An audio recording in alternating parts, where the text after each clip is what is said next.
Bayangkan kamu punya uang segunung, mungkin juga bukan segunung lagi, 2 gunung, 3 gunung gitu ya. Bukan cuma buat beli mainan atau gadget atau rumah, tapi cukup untuk membangun perusahaan, mendanai teknologi masa depan, bahkan menyelamatkan ekonomi sebuah negara. Nah, orang-orang super kaya ini tuh nggak simpan uangnya kayak kita-kita gitu ya, di tabungan doang atau investasi-investasi biasa. Mereka punya sesuatu yang disebut dengan family office atau yang kita sebut dengan FO. Apa itu family office? Family office adalah kantor pribadi yang dibuat oleh keluarga super kaya nih untuk mengelola semua urusan keuangan mereka, mulai dari investasi, warisan, pajak, sampai donasi sosial. FO ini tentunya bukan bank, apalagi koperasi, tapi lebih mirip seperti otak keuangan keluarga super kaya ini.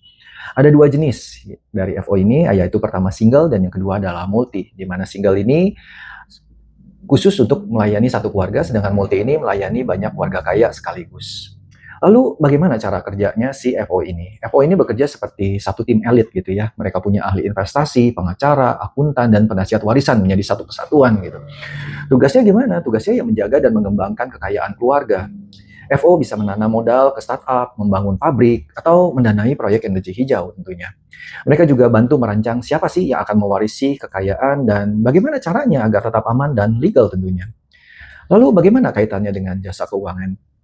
Karena FO mengelola uang dalam jumlah besar, mereka sering bekerja sama dengan lembaga keuangan seperti bank, manajer investasi, dan penasihat pajak tentunya. Tapi FO lebih fleksibel dan rahasia.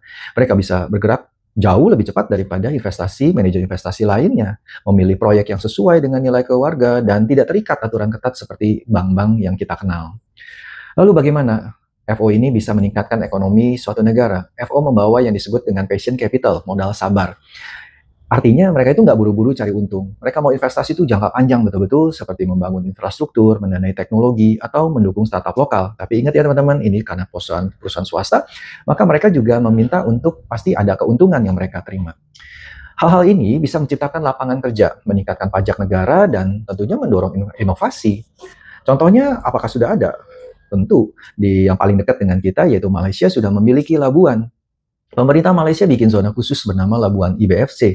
Di sana, family office bisa beroperasi dengan pajak rendah dan aturan yang betul-betul ramah.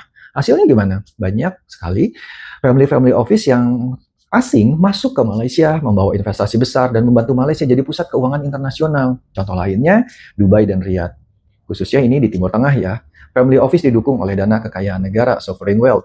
Mereka mendanai proyek besar dari teknologi sampai keuangan syariah dan membantu negara tumbuh cepat tanpa terus-menerus bergantung kepada minyak bumi. Lalu katanya Indonesia mau ikut. Iya, betul. Indonesia sedang merancang strategi agar family office ini mau masuk. Tapi sebenarnya ada tantangan. Harus transparan, anti pencucian uang, dan tidak boleh menggunakan APBN. Menteri Keuangan juga sudah menolak memakai APBN karena FO adalah bisnis privat tentunya. Jadi FO harus mandiri dan benar-benar membawa manfaat nyata. Kesimpulannya apa? Family office ini bukan cuma soal orang kaya makin kaya.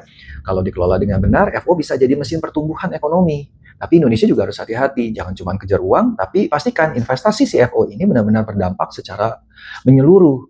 Tentunya harus legal dan juga sesuai dengan visi pembangunan nasional.